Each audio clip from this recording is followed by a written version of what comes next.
ಚಿಕ್ಕಬಳ್ಳಾಪುರ ತಾಲೂಕಿನ ಕನಜೇನಹಳ್ಳಿಯಲ್ಲಿ ಇಂದು ಕಾಲುಬಾಯಿ ರೋಗದ ಲಸಿಕಾ ಅಭಿಯಾನಕ್ಕೆ ಪಶುಪಾಲನಾ ಇಲಾಖೆ ಅಧಿಕಾರಿಗಳು ಮತ್ತು ಚಿಮುಲ್ ನಿರ್ದೇಶಕ ಕೆವಿ ನಾಗರಾಜ್ ಚಾಲನೆ ನೀಡಿದರು. ಕಾಲುಬಾಯಿ ರೋಗ ಮಾರಕ ಕಾಯಿಲೆಯಾಗಿದ್ದು ಅದು ಹಸುಗಳಿಗೆ ಬರುವುದರಿಂದ ಹಸುಗಳು ಸಾಯುವ ಆತಂಕವಿದೆ. ಹಾಗಾಗಿ ಕೇಂದ್ರ ಸರ್ಕಾರದಿಂದ ಆರಂಭಿಸಿರುವ ಈ ಕಾಲುಬಾಯಿ ರೋಗದ ಲಸಿಕೆ ಹಾಕಿಸುವಂತೆ ಚಿಮುಲ್ ನಿರ್ದೇಶಕ ಕೆವಿ ನಾಗರಾಜ್ ಮನವಿ ಮಾಡಿದರು. ಕಣಜೇನಹಳ್ಳಿಯಲ್ಲಿ ಲಸಿಕಾ ಅಭಿಯಾನಕ್ಕೆ ಚಾಲನೆ ನೀಡಿ ಮಾತನಾಡಿದ ಅವರು, ಹಾಲು ಒಕ್ಕೂಟಗಳು ಮತ್ತು ಪಶುಪಾಲನಾ ಇಲಾಖೆಗಳ ಸಹಯೋಗದಲ್ಲಿ 9ನೇ ಸುತ್ತಿನ ಕಾಲುಬಾಯಿ ಜ್ವರ ಲಸಿಕಾ ಕಾರ್ಯಕ್ರಮ ಹಮ್ಮಿಕೊಳ್ಳಲಾಗಿದೆ. ಕಾಮಧೇನುವಾದ ಹಸುಗಳಿಗೆ ಯಾವುದೇ ಕಾಯಿಲೆ ಬಾರದಂತೆ ಲಸಿಕೆ ಹಾಕಲಾಗುತ್ತಿದೆ. ದೊಡ್ಡ ರೋಗದಿಂದ ಈ ಹಿಂದೆ ಅನೇಕ ರಾಸುಗಳು ಸಾವನ್ನಪ್ಪುತ್ತಿದ್ದವು. ಆದರೆ ಇದೀಗ ದೊಡ್ಡ ರೋಗ ಸಂಪೂರ್ಣ ನಿರ್ಮೂಲನೆಯಾಗಿದೆ.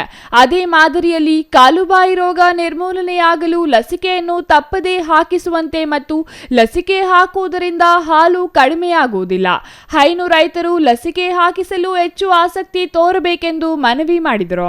ನಮ್ಮ ತಿಪ್ಪೇನಹಳ್ಳಿ ಕಾಮಧೇನು ಇದ್ದಂಗೆ ಆ ಕಾಮಧೇನುವಿಗೆ ಯಾವುದೇ ರೀತಿಯ ರೋಗ ರುಜಿನ ಬಾರ್ದಂಗೆ ಇವತ್ತು ಒಕ್ಕೂಟ ಮತ್ತು ಸಹಕಾರಿ ಇಲಾಖೆ ನಮ್ಮ ವೈದ್ಯಾಧಿಕಾರಿಗಳು ಈ ವ್ಯಾಕ್ಸಿನ್ ಅನ್ನ ಹಾಕ್ತಾ ಇದ್ದಾರೆ. ಇನ್ನು ಅನೇಕ ಕೆಲವು ರೋಗಗಳು ಬರ್ತದೆ, ದೊಡ್ಡ ರೋಗ ಅಂತ ಬರ್ತದೆ, ಅದಕ್ಕೂ ವ್ಯಾಕ್ಸಿನ್ ಇದೆಯಲ್ಲೇನಪ್ಪ?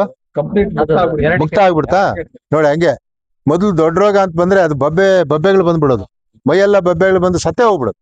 ಇವತ್ತು ಅದು ವ್ಯಾಕ್ಸಿನ್ ಹಾಕಿ ಅದನ್ನ ನಿರ್ಮೂಲನೆ ಮಾಡಿದ್ದಾರೆ. ಅಂದ್ರೆ ಇವತ್ತು ದೊಡ್ಡ ರೋಗನೇ ಬರಲ್ಲ ಅಂತ ಇವತ್ತು ಡಾಕ್ಟರ್ಗಳು ಹೆಮ್ಮೆಯಿಂದ ಹೇಳ್ತಾ ಇದಾರೆ. ನನಗೂ ತುಂಬಾ ಸಂತೋಷ ಆಗಿದೆ. ಅದೇ ರೀತಿ ಕಾಲುಬಾಯಿ ಜ್ವರ ಕೂಡ ನಾವು ಬರ್ದಂಗ್ ಮಾಡ್ಕೋಬೇಕು. ಪ್ರತಿ ರೈತರಿಗೂ ಕೂಡ ಇದು ತಲೆಯಲ್ಲಿ ಇರಬೇಕು. ಈ ಕಾಲುಬಾಯಿ ಜ್ವರ ಬರದೇ ರೀತಿಯಲ್ಲಿ ನಾವು ಮಾಡ್ಕೊಂಡ್ರೆ ಮುಂದಿನ ದಿನಗಳಲ್ಲಿ ನಮಗೆ ಅನುಕೂಲ. ಹಾಲು ಕಡಿಮೆ ಆಗಲ್ಲ. ಆಮೇಲೆ ನಾವು ಏನು ವ್ಯಾಕ್ಸಿನ್ ಮಾಡಿಸಿದ ಹಸುಗಳನ್ನ ಗರ್ಭ ಧರಿಸಿದ್ರು ಕೂಡ ಅದು ಕೂಡ ಏನೂ ಆಗೋದಿಲ್ಲ. ಅದನ್ನ ತಾವು ತಿಳ್ಕೊಂಡು ಮುಂದಿನ ದಿನಗಳಲ್ಲಿ ಇದಕ್ಕೆ ಹೆಚ್ಚಿನ ಪ್ರೋತ್ಸಾಹವನ್ನ ತಾವು ಕೊಡಬೇಕು ಅಂತ ಹೇಳಿ ಸಂದರ್ಭದಲ್ಲಿ ಹೇಳಿ. ಚಿಕ್ಕಬಳ್ಳಾಪುರ ತಾಲೂಕಿನಲ್ಲಿ ಒಟ್ಟು 28,500 ರಾಸುಗಳಿಗೂ ಲಸಿಕೆ ಹಾಕುವ ಅಭಿಯಾನ ನಡೆಸಲಾಗುತ್ತಿದೆ. ಇದರಲ್ಲಿ 25,000 ಹಸುಗಳು ಮತ್ತು 30,500 ಎಮ್ಮೆಗಳು ಸೇರಿವೆ.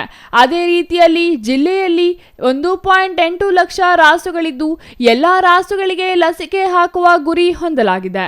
ಹೈನು ರೈತರು ಲಸಿಕೆ ಹಾಕಲು ಪಶುಪಾಲನಾ ಇಲಾಖೆ ಅಧಿಕಾರಿಗಳು ಮನೆ ಬಾಗಿಲಿಗೆ ಬಂದಾಗ ಸಹಕರಿಸುವಂತೆ ಪಶುಪಾಲನಾ ಇಲಾಖೆ ಅಧಿಕಾರಿಗಳು ಮನವಿ ಮಾಡಿದರು.